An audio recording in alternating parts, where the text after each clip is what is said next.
Por eso, en un tema como este, hay una gran necesidad de que en los medios se pueda dar un espacio para que se generen trabajos de investigación alrededor de los temas que está generando la violencia en nuestro país. El asunto, y esto también hay que decirlo, es que muchos medios o muchos dueños de los medios consideran que no es rentable hacer investigación periodística porque pues ¿cómo le voy a estar pagando lo mismo a un periodista durante meses y cuando no me está generando las 5 notas que yo requiero al otro día para llenar el periódico o para llenar, digamos, la emisión radial o el programa televisivo, ¿no? Esto desde luego también repercute porque si no hay una posibilidad de investigar, de profundizar y tampoco no existe un compromiso del periodista de hacerlo independientemente de la agenda informativa, pues repercute en que la representación o el énfasis que se le da a cada una de esas dolorosas historias tiene más un dejo institucional que un dejo social. Y con esto voy a hacer la correlación a un ejemplo. Muchas de las familias de los desaparecidos siempre han denunciado cómo ellos son victimizados, o sea, son revictimizados cuando ocurren y prácticamente les piden volver al dolor, volver a contar todo, para después decir frases muy lapidarias como, bueno señora, pues es que seguro se fue con el novio, o usted señora, como no tenía buena comunicación con su hija, ¿cómo quería que no se fuera? O se me hace que la dejó por un hombre más joven, o su hijo está en la playa, ¿no? Ya regresará, como le decían a los chicos que desaparecieron en Tierra Blanca, no, seguro se quedaron ahí en el puerto, ¿no? En la borrachera y ya vendrán, ¿no? Cuando ellos quieran venir. O señora, pues es que esto le pasa a usted, o señor, esto le pasa a usted porque no supo educar a su hijo y entonces pues su hijo tenía malas compañías y las malas compañías generan ese tipo de acciones. Cuando esto ocurre, lo que pasa es que un problema tan grande, y cuando los medios reflejamos estas mismas declaraciones sin contextualizarlas, ocurre que un problema tan grave como las desapariciones pasa de una esfera, en este caso social, de una responsabilidad que le atañe al Estado, a un ámbito personal familiar. Y entonces el problema de que la gente desaparezca es problema de la mamá, es problema del padre, es problema de la falta de comunicación, cuando lo que está de fondo es que no hay una garantía de que nosotros podamos salir a la calle con plena seguridad, como lo podríamos hacer, ¿no? Independientemente, quizás ya pensando en estas situaciones misóginas y machistas, de cómo uno vaya vestido, como cuando los ministerios públicos se refieren a la desaparición de mujeres, ¿no? Que seguro le pasó porque iba muy provocativa en la calle y como no quiere que le ocurran esas cosas y sale a hacer. Esto que estoy mencionando, digamos, es el doloroso pan nuestro de cada día para las miles de personas que van a presentar una denuncia por desaparición. En el caso de Jalisco, que es el ámbito donde yo conozco y lo he trabajado más a fondo, en lo que va del año, o al menos del 1 de enero al 30 de agosto, se presentan 9 denuncias diarias por desaparición de personas. 9, ¿no? Hay lugares como Tamaulipas, donde la situación es brutal, donde se presentan entre 35 y 40 denuncias diarias por desaparición. Tamaulipas es el estado en el país donde mayor número de desapariciones existen. Casi 6,000 personas han desaparecido en Tamaulipas del 2006 a la fecha, y el segundo estado con mayor número de desaparecidos, aunque el gobierno de Jalisco lo niegue, es ese estado donde existen 3,802 personas desaparecidas. Esa circunstancia, digamos, que vemos y que nosotros pensamos que cuando ocurrió la desaparición de los 43 normalistas íbamos a encontrar un punto de inflexión, en realidad lo que tenemos es un caso icónico para ver reflejadas todas las violaciones a los derechos humanos que existen en relación a las desapariciones, pero también todas las violaciones a los derechos humanos que hacemos desde los medios de comunicación o desde el trabajo informativo, cuando solo concentramos la explicación de un hecho a partir de una posición institucional. Desde luego que el caso, la lamentable desaparición de los 43 normalistas es un caso icónico porque representa, ¿no? o se ha convertido en ese estandarte de las desapariciones, pero a su vez ha tenido otro efecto dado al manejo institucional y mediático, que ha servido también como un pertrecho para invisibilizar el resto de las desapariciones. Y ahorita voy a tratar de hablar de esa problemática, pero cuando uno revisa, o si ustedes tienen como el chance, porque muchos organismos de derechos humanos hicieron esa titánica tarea de hacer que se declarara la desaparición de los normalistas como una violación o como un delito de lesa humanidad, y que por lo tanto nosotros, con las restricciones de la Ley de Protección de Datos Personales, podamos meternos a la página de la PGR y descargar los 82 tomos y ver cómo va la investigación. Uno puede ver exactamente en esta, que es como el caso donde el Peña Nieto dijo que se iba a hacer la mayor investigación de la historia en el país, vemos las mismas violaciones que han venido denunciando los familiares de los desaparecidos, no solo desde el 2006, sino incluso podemos remitirnos al caso de la desaparición de Rosendo Radilla, líder de las comunidades de Guerrero, donde su hija Tita Radilla ha emprendido la lucha y la defensa, y donde vemos ya las mismas violaciones. La gran diferencia en ese caso, o en el caso de las desapariciones de los años 70, que estaban vinculadas a un fin directamente político, es que ahora el fin no tiene que ver con un posicionamiento político de las personas, o no en la mayoría de los casos. Cuando uno revisa el caso de Ayotzinapa, exactamente ve lo mismo, ve criminalización de los muchachos, ¿no? Porque seguramente ellos, de manera anticipada o consciente, sabían o estaban infiltrados por el crimen organizado, por los famosos rojos o por Guerreros Unidos, como en su momento se llegó a precisar, o se mencionó oficialmente, sin ofrecer ningún tipo de pruebas, que ellos eran conscientes del contenido que tenía el famoso quinto camión, que en Guerrero se sabe que estos camiones son utilizados para el trasiego de la amapola, porque toda la sierra de Guerrero, o una parte de la sierra de Guerrero, es una de las zonas donde se produce la mayor cantidad de amapola del mundo. Entonces estamos hablando de un gran negocio, de una gran zona, que incluso si uno puede leer o ver, mirar morir, este documental que hizo Temoris Greco en relación a la desaparición de los 43 normalistas, él hace un mapa muy específico de cómo, digamos, este famoso círculo de la amapola está rodeado, o todas las salidas por donde sale la droga está rodeada por campamentos militares, ¿no? Es decir, es como imposible pensar que quienes están ahí no saben que a su interior se produce amapola, ¿no? Bueno, esto lo podemos observar con ellos, podemos observar un proceso de victimización de las familias, y podemos también observar una dilación de la justicia, una alteración de pruebas, ¿no? Y ahí tenemos a Tomás Herón alterando la escena del crimen, y después es premiado con un alto cargo en la Unidad de Seguridad Nacional. Esto que podemos ver en esto que tendría que ser la mayor investigación del mundo es como la realidad cotidiana que vive, pero también podemos observar en el caso de Ayotzinapa el manejo mediático que de alguna manera muchos medios más vinculados o cercanos al poder hacen del tema. Ustedes recordarán el contenido de la famosa verdad histórica que en su momento el ex procurador José Murillo Caram evidenció, donde él, sin ofrecer tampoco muchas pruebas ni periciales ni científicas, más que su propia verdad, estableció que los 43 muchachos habían sido asesinados e incinerados en el basurero municipal de Cocula, y que tras la llamarada que hubo no hubo posibilidad de tener algunos restos, y que algunos de estos restos incluso fueron tirados en este río, donde después Tomás Herón se ve moviendo las bolsas, ¿no? Para encontrar, digamos, la prueba, donde después ellos aseguraron que tras el análisis de un resto óseo se comprobó la identidad de Alexander Mora Venancio, ¿no? Lo cual después los peritos independientes argentinos desmintieron que fuera así. Bueno, esta verdad histórica para muchos medios se convirtió en un cerrazón mediático del caso, ¿no? Y entonces se compró una verdad oficial, se le dio vuelo a una verdad oficial, y esto hizo disminuir, digamos, mediáticamente el interés que se podía tener sobre el tema, porque fueron pocos los medios que de verdad hicieron como esa correlación para poder utilizar o ver las dos partes. Pongo un ejemplo muy característico: cuando se anunció a nivel nacional y se suspendieron todas las señales de por lo menos las dos televisoras más importantes, Televisa y TV Azteca, para poner en tiempo real la conferencia de prensa de Murillo Caram, los medios tuvieron la misma posibilidad de después escuchar o poner al aire la conferencia de prensa que dieron los padres de los normalistas automáticamente o después de continuar.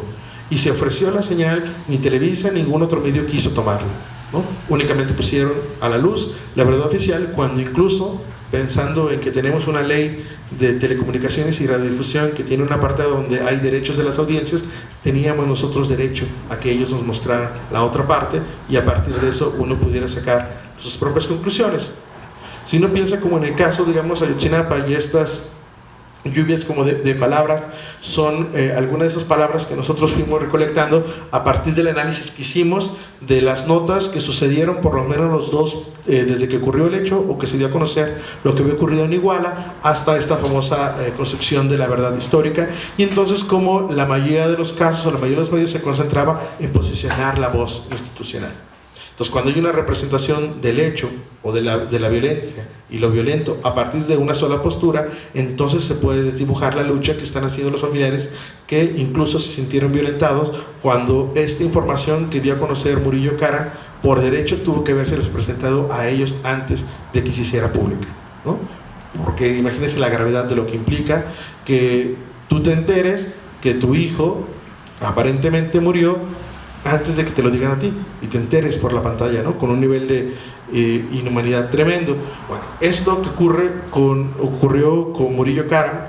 ocurre prácticamente con la mayoría de los casos. Muchas de las familias se enteran de los avances de su investigación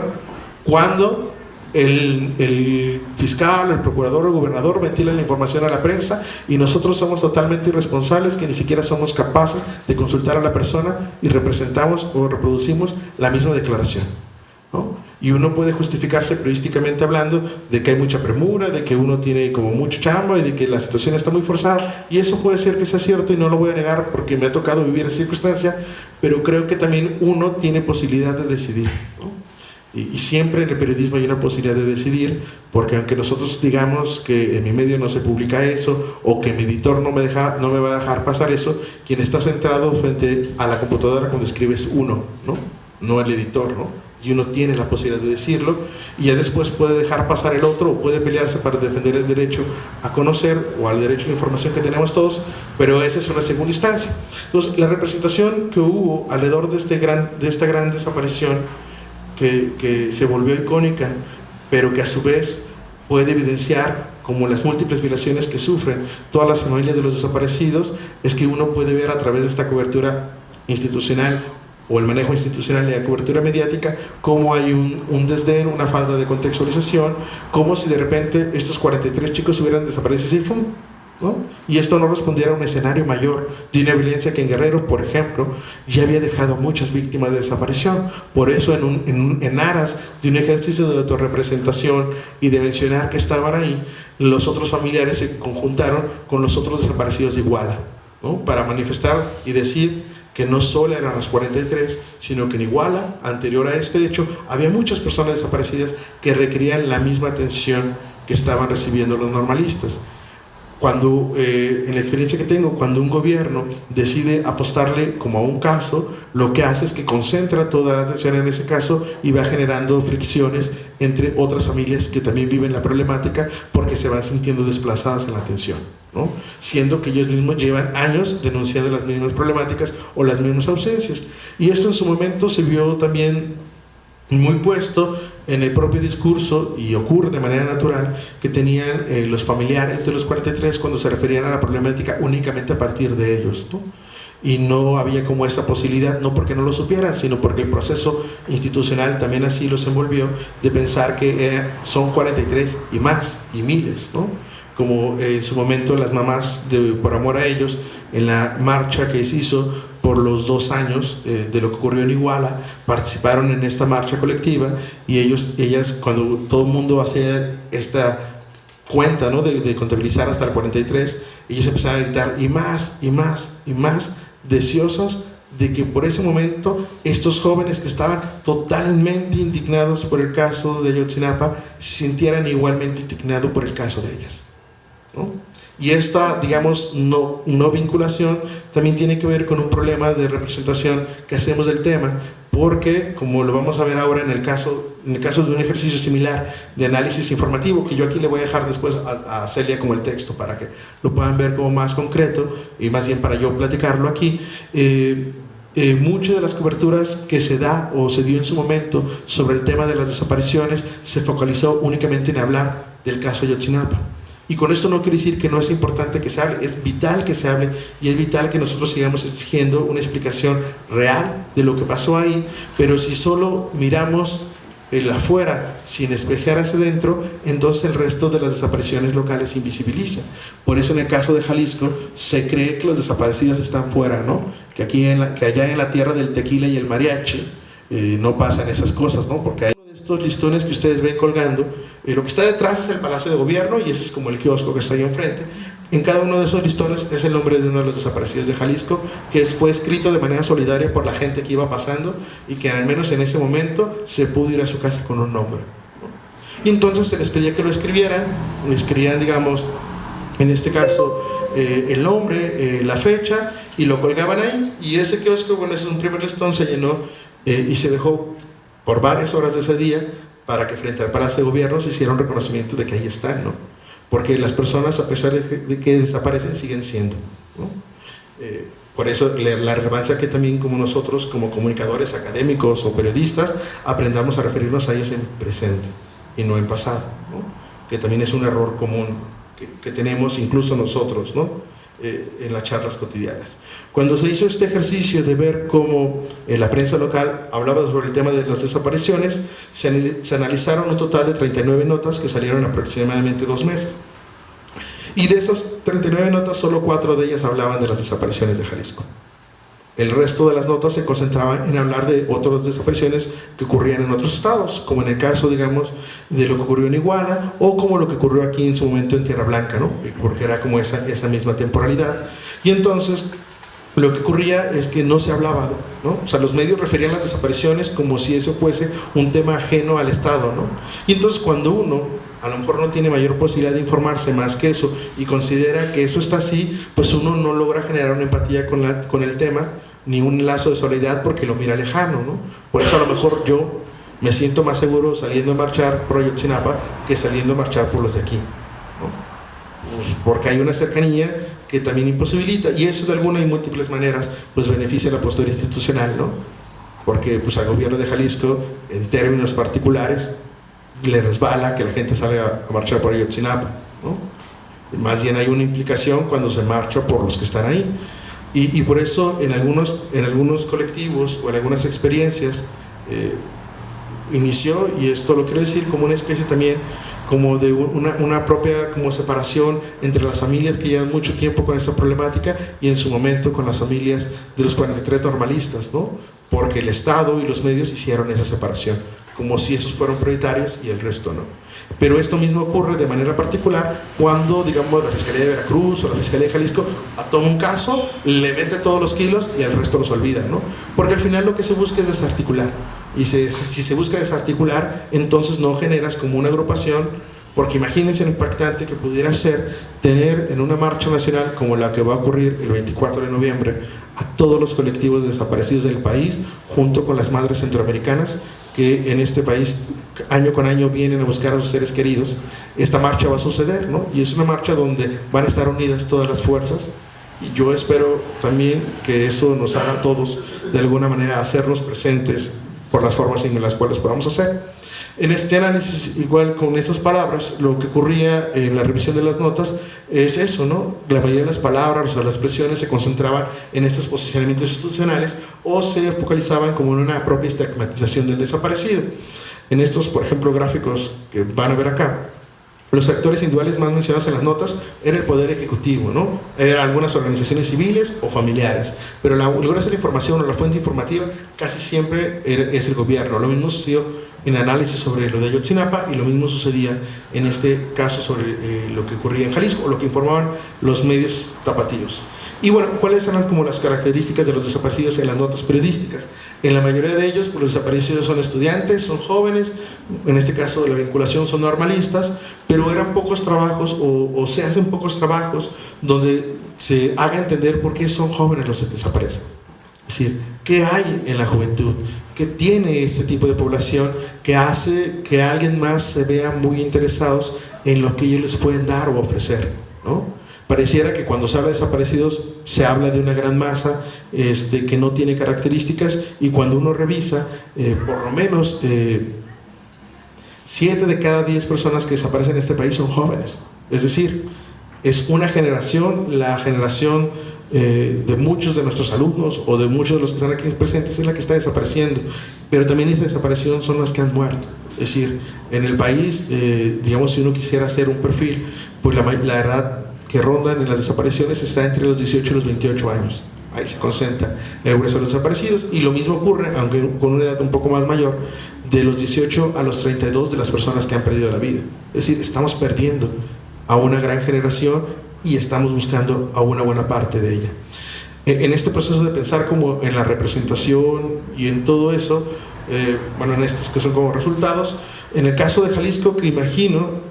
si se replicara acá en Veracruz, a lo mejor podríamos encontrar algo similar o algo distinto. Esto siempre responde a las características y a la forma en cómo históricamente los medios se han constituido. Es que en el caso de Jalisco, al menos en el tiempo de análisis, hay una centralización discursiva al caso de Ayotzinapa. Es decir, La mayoría de las notas que se reflejan tienen que ver con esto. La presentación de casos particulares, o como este, que no tienen ninguna conexión con la violencia en otros sitios. Y este también es un grave problema de quienes investigamos las desapariciones o de los medios que deciden informar sobre las desapariciones, porque pareciera que la desaparición no tiene que ver con los homicidios, pareciera que la desaparición no tiene que ver con el narcotráfico, pareciera que la desaparición específicamente de mujeres o niños nada tiene que ver con la trata, ¿no? Pareciera que todos los delitos son, como la autoridad lo precisa, son casos aislados que suceden por generación espontánea y por la mente maquiavélica de alguien que no está conectado a una realidad mayor. Otro, como ya lo había mencionado, que es la preponderancia de las fuentes gubernamentales, lo cual deja poco espacio para que se pueda escuchar la voz de las víctimas o de las familias o de los colectivos o de los defensores de derechos humanos que las acompañan. Y en este caso, en Jalisco, pues hay nula información sobre las desapariciones, ¿no? Cuando yo en su momento le pregunté a las mamás del colectivo Por Amor a Ellos, que es como uno de los principales colectivos, en Jalisco hay dos, Por Amor a Ellos y Fuerzas y Familias Unidas por los Desaparecidos Jalisco, pero Por Amor a Ellos, que es la que ha tenido como mayor presencia pública, yo les preguntaba, les hice una pregunta para este mismo estudio, qué opinión tenían ellas de la información que se daba a conocer en los medios de comunicación sobre las desapariciones. Y ellas decían que no existía información, que la información era coyuntural, es decir, que únicamente los medios se acercaban a ellas cuando ellas hacían un acto público y forzaban la atención hacia sus procesos, o cuando emitían un comunicado y lo mandaban a todos los medios para ver cuál podría o quisiera publicarlo, pero fuera de eso, cuando hacían un evento o una actividad, el resto del tiempo no aparecía, ¿no? Y esto también refleja en algunos de los casos como y esa es una crítica en general, no solo como el tema de la violencia, y es algo que yo he venido pensando desde mucho tiempo, en que la mayoría de las agendas informativas que tenemos son agendas de eventos, no de actos o hechos periodísticos. Es decir, si uno le pregunta al periodista, oye, a cualquier periodista que trabaje en el diarismo, oye, ¿cuál es tu agenda del día de hoy? Les va a decir eventos, no temas. Ah, no, yo tengo que ir como a la conferencia del PRD y ahora tengo que venir, ya ves que está el líder del PRI, entonces voy a ir a ver lo que dice el líder del PRI y luego voy con Osorio Chong, y él cubre eventos, y cuando se cubre eventos únicamente se cubren posturas de alguien que se siente y viene a decir algo, pero no se logra contextualizar. Entonces, mientras los medios no salgan de esa idea de cubrir eventos y no generar agenda propia, pues un tema como las desapariciones no va a formar parte de su agenda informativa. Y en muchos casos, el tema de las desapariciones se ha colado en el espacio público mediático por la insistencia y el trabajo que, por ejemplo, las familias han hecho para posicionarse, o por los esfuerzos también que han hecho para ellas generar sus propios procesos de autorrepresentación. Esto, por ejemplo, que ven acá, son el rostro y las fotografías de los desaparecidos de Iguala, de un proyecto que se hizo de manera colaborativa entre este colectivo y la agencia AP, junto con un montón de periodistas que en su momento participamos, para generar un sitio donde las familias se pudieran representar y ser escuchadas por sí mismas, ¿no?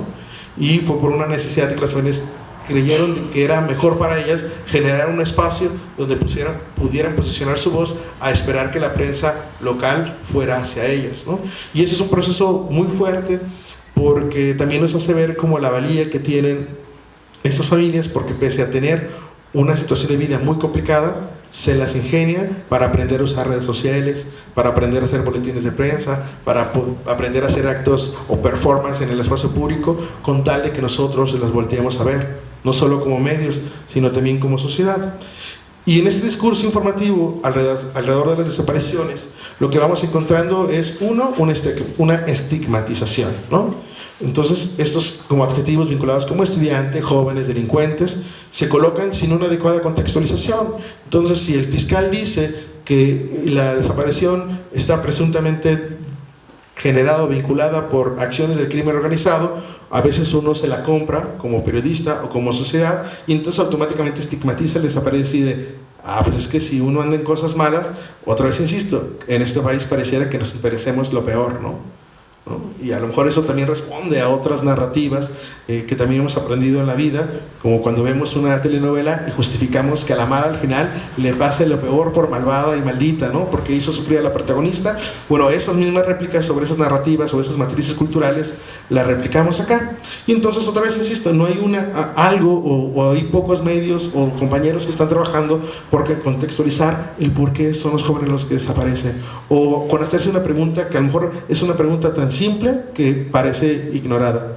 ¿Por qué se llevan a las personas? ¿Para qué las quieren? ¿Para qué sirve un desaparecido?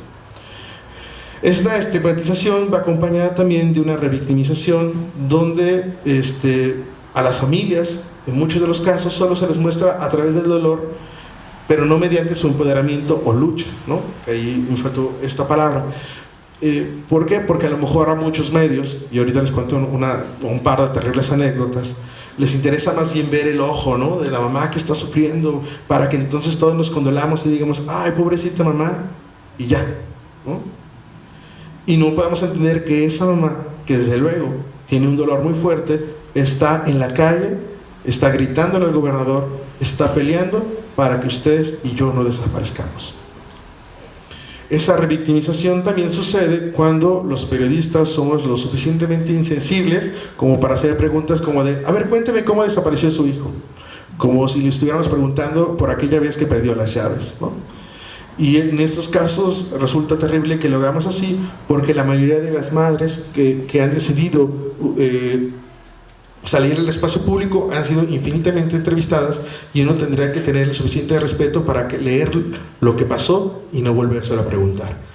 O también para saber cuál es o uno tendría que cuestionarse como qué tipo de representación quiero hacer de ella. Es decir, si yo quiero solamente mostrarla como la madre que llora y que yo quiero que genere lástima en la gente, entonces yo tengo que saber que eso no genera ningún tipo de empatía con el tema, ¿no? Ni genera ningún tipo de conexión, más que esa conexión de decir, ay, mira, pues sí, pobre, está sufriendo, ¿no? Pero quién sabe en qué andaba su hijo. Pero yo, sin cambio, busco retratar o hacer un retrato que muestre que, pese a ello, es capaz de superar la situación, es capaz, yo tengo el caso de Araceli Salcedo, ¿no?, de todo el valor del mundo de gritarle a Duarte, y que gracias a Dios no le tocó vivir lo que a muchos otros defensores de derechos humanos, periodistas o personas les ha tocado vivir aquí en Veracruz. Pues se fajó para poderle gritar a un personaje que totalmente indolente seguía caminando, riendo y saludando a todo el mundo, como si le contara a la mamá fuese cualquier bobería, ¿no? Y esto a su vez también repercute en que el problema se minimiza. Otra vez insisto en esta idea, un problema social se traslada a un espacio íntimo y privado. Y entonces el problema de Rubí, la hija de Araceli, tiene que ver porque era bonita, ¿no? Y como era bonita le gustó a alguien, y como le gustó a alguien, ese alguien se la llevó y tan, ¿no? O, ay señor, es que su hija seguro era la novia de un narco y entonces se la llevó, ¿no? Entonces, estas problemáticas que nosotros vemos reflejadas en una falta de sensibilización del Estado, que es el principal responsable de poder evitar que estas cosas no sucedan, pero también de hacer que estas investigaciones o estas personas sean buscadas, pues también se replica en la prensa. Y muchas veces se replica en la prensa porque sabemos nosotros que hay una buena de la parte de la prensa que no le interesa hacer crítica, ¿no? Y como no le interesa hacer crítica, entonces no le interesa informar, ni le interesa hacer entender lo que ocurre. Pero bueno, en ese panorama, del cual desde luego las madres son conscientes y lo reconocen, y por eso muchas mamás aquí en Veracruz conocen y a uno le hacen todo un interrogatorio cuando uno las contacta para saber quién es uno, y tienen todo el derecho de hacerlo. Muchas, en el caso de Jalisco, definen, por ejemplo, ven llegar a la prensa y ya saben, tienen un total de varios periodistas que ellos nunca les van a volver a dar una entrevista, por la manera insensible en cómo las trataron, o porque las trataron bien, pero en el momento en que vieron la nota cambiaron las palabras, ¿no? Y ellas también van defendiéndose, y como van defendiéndose, van encontrando también sus propios mecanismos de autorrepresentación. Que es el Movimiento por Nuestros Desaparecidos en México, que agrupa a más de 30 organizaciones, es un ejemplo de cómo también ellas han buscado generar sus propios espacios. Este movimiento, por ejemplo, el día de hoy y desde ayer, tiene de manera muy activa en las redes una campaña que se llama Sin las familias no, que es como el empuje que están haciendo para que el Senado, en la aprobación de la Ley General de Desaparición Forzada y Desaparición entre Particulares, no apruebe una ley sin haber tomado en consideración lo que las familias necesitan y demandan, ¿no? Hay una campaña, si la pueden seguir con este hashtag, Sin las familias no, en las redes, y firmar las peticiones, también ayudaríamos a empujar como ese proceso. Sobre esta parte, o sobre esto que acabo de mencionar, voy a proyectar acá atrás una cita de una investigadora del colegio o del CIESAS en la Ciudad de México, Carolina Robledo, que a su vez ha sido acompañante de los procesos que han vivido las familias de desaparecidos en Baja California, específicamente en la ciudad de Tijuana. Ella precisa que en el marco de la guerra contra las drogas, gran parte de la lucha de los familiares de desaparecidos, desde el inicio de su presencia en el terreno público, en 2011, que es cuando más empezaron a tomar este posicionamiento tras la caravana por la paz con justicia y dignidad, ha consistido en la recuperación de la honra de sus seres queridos, ¿no? Por el asunto de que son criminalizados, son señalados, son estigmatizados, y el cuestionamiento a los discursos que señalan a las víctimas como daños colaterales, como partícipes o como cómplices del conflicto. Carolina Robledo sostiene que esta lucha se sostiene con el propósito de superar la crisis de representación mediante con la cual el sujeto ha sido despojado de su identidad para ser consignatario de atributos generales que lo desubjetivan. En este proceso se presenta un doble discurso, el de culpa y el de victimización, en el que se juega el reconocimiento de los desaparecidos. Lo que está explicando Carolina Robledo es que, no obstante que las familias tienen que estar empujando por la búsqueda personal, tienen que también estar luchando por la representación que se hace en los medios, en el Estado, o que nosotros mismos tenemos de los desaparecidos. Por eso cuando yo les decía que si únicamente sobre los desaparecidos se habla a través de la cifra, perdemos la historia, perdemos la esencia de vida. Y si perdemos la esencia de vida y lo que le hacía ser y estar a una persona, perdemos la posibilidad de reconocerla como una de nosotros. Sobre este asunto, yo voy a retraer, como para ir como finalizando y más bien charlar entre nosotros, una noción de un sociólogo norteamericano, Jeffrey Alexander, que él trabaja un concepto que es el trauma cultural. Ahí ya vi que me volé la él. Y una noción del círculo de nosotros.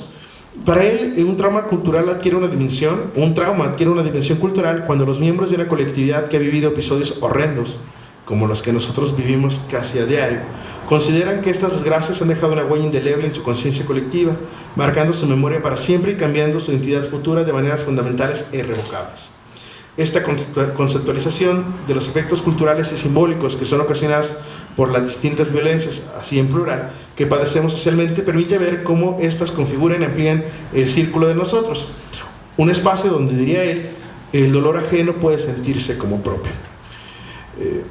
Yo creo que cuando nosotros pensamos en estos temas y a veces se nos hace el nudo en la garganta porque no podemos hablar de ellos, o porque a lo mejor nos sentimos muy separados, o a lo mejor también somos lo suficientemente indolentes como para no querer mirar lo que ahí sucede, es que no hemos logrado, desde mi perspectiva, generar un círculo de nosotros como al menos lo están haciendo muchas de las personas que están encabezando como estas luchas. Desde luego, ellos tienen esta necesidad imperiosa de hacerlo porque son sus familiares, pero fuera de ello nosotros no hemos cerrado los círculos, ¿no?, alrededor de ellos. Este círculo de nosotros,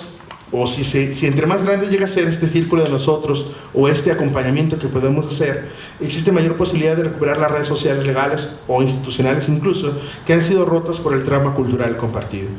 En esta noción del trauma cultural, habría que nosotros preguntarnos si en realidad, por ejemplo, nosotros hemos sido capaces, o qué tanto hemos sido capaces de conformarnos como un círculo de nosotros alrededor de las víctimas de la violencia. Yo, lamentablemente, y aquí temo ser bastante pesimista, creo que no lo hemos hecho, o no lo hemos logrado, o no lo hemos querido hacer, porque de alguna manera tampoco hemos aceptado el grado de corresponsabilidad que tenemos alrededor de la fronta, o sea, de la propia guerra contra el crimen organizado, pero tampoco hemos sido capaces de reconocer o vincular que el dolor que está generando esa guerra también es nuestro dolor, y a veces también nos cuesta trabajo considerar que también somos víctimas del proceso.